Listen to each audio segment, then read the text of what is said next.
Hello, and welcome to Nick's Car Blog. What is the inaugural episode of Nick's Car Blog? And today we've got this, a 2009 Toyota Corolla S. Now you may be thinking, ooh, S means sport. Does that add extra horsepower? And the answer is, no, it doesn't. But what it does add is a sweet spoiler, some body kits, and other features as we will now discuss.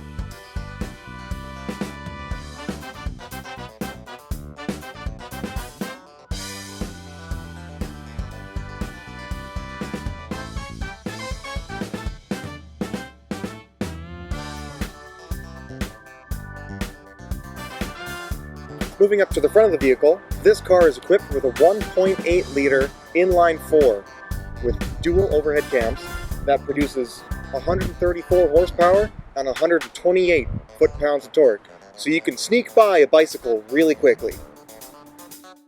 Introduced in 1966, the Corolla took only 8 years before it became the best-selling car worldwide, and to this day, no other manufacturer has topped that.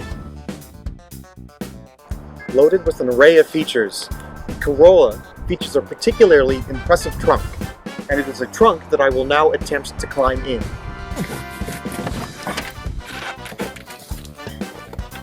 Ta-da!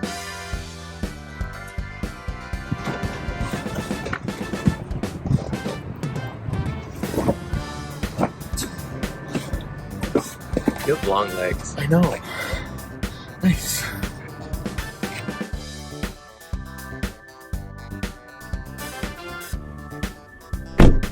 Now that was an easy entrance. Moving on to the interior of the Toyota Corolla, you'll find many features that help to ease your commute, whether it be a long one or a short one. Would you look at these seats? Holy smoke, you gotta see these seats. They've got the coolest pattern on them, and they just match the steering wheel so perfectly. Despite this car not being equipped with Bluetooth, it does have an auxiliary input for connecting your phone, as well as a CD player. And now you may think that a CD player has no place in 2019, but I assure you, when you've got that perfect Backstreet Boys CD, you'll want it fresh in your ears. Let's talk about stacks. And no, I don't mean money. I mean the center stack in this car. It is so perfectly laid out.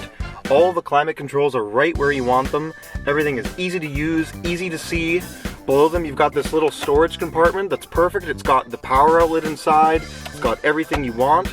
Below that is the shifter. And I know a lot of shifters these days, they've moved to dials.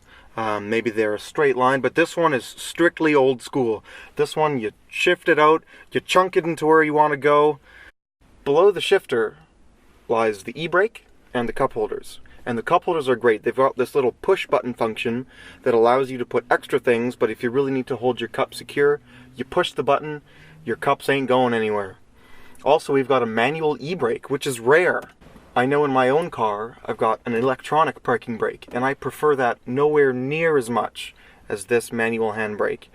In terms of back seat, there's nothing spectacular. It's still just as comfortable as the front.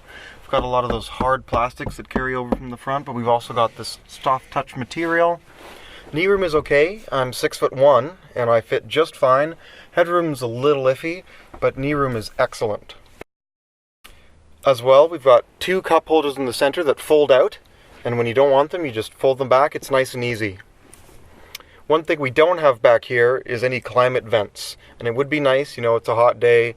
People up front are getting AC, but back here it's a little stuffy, especially if you're going on a road trip, maybe something with your friends, and they're as tall as I am. That would be quite stuffy, and I'm thinking about it, and I'm overheating already. Ugh.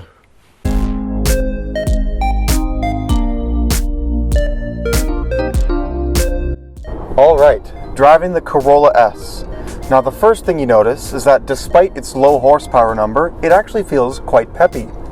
The second thing you notice is that there's a sunroof, and so all your troubles are washed away.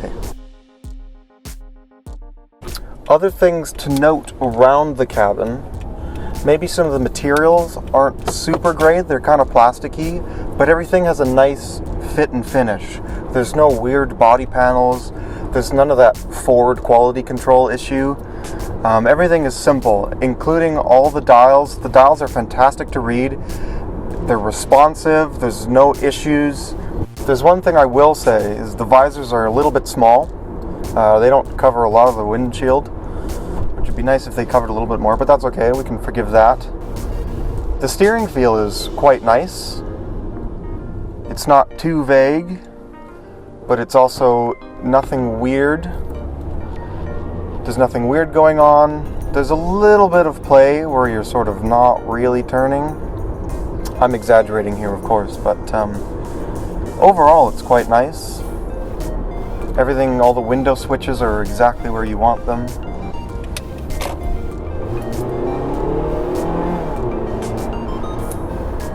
Look at the speed!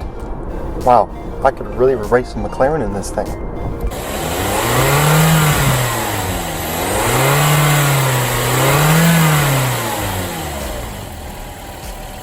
In all seriousness though, the throttle response is, everything you'd want from a compact sedan. Nothing weird going on.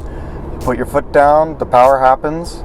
It is a 4-speed, which is nice because it doesn't spend a lot of time fishing for gears. I've found in a lot of newer cars that you put your foot down and you wait for something to happen. It has to find the right gear. Especially Mazda, I've had a lot of trouble with those. But this one's nice. You put your foot down, power's there, no problems. The brake pedal is equally nice. There's nothing weird going on with the braking. It's very linear. In terms of feel of the car, it feels small. It feels maneuverable. And I know the steering is helping that, and the turning radius is helping that, but it really feels like you could just sort of squeeze in and out of anywhere, which is what you want with a car like this. You don't want to be feeling like you're going to die if you have to pull into a small parking space. Like, it's just got a nice feeling to it in terms of size. We just finished filming, but I want to do a quick visor test, just for the straight pipes. 3, 2, 1. Oh, disappointing, Toyota. Disappointing. If you haven't already, like the Facebook page, Nick's Car Blog. Hopefully I'll be having new content like this, once in a while. If you're watching this on YouTube, and you do head over to my Facebook page, you'll find that I've written various articles on cars and my opinions on them.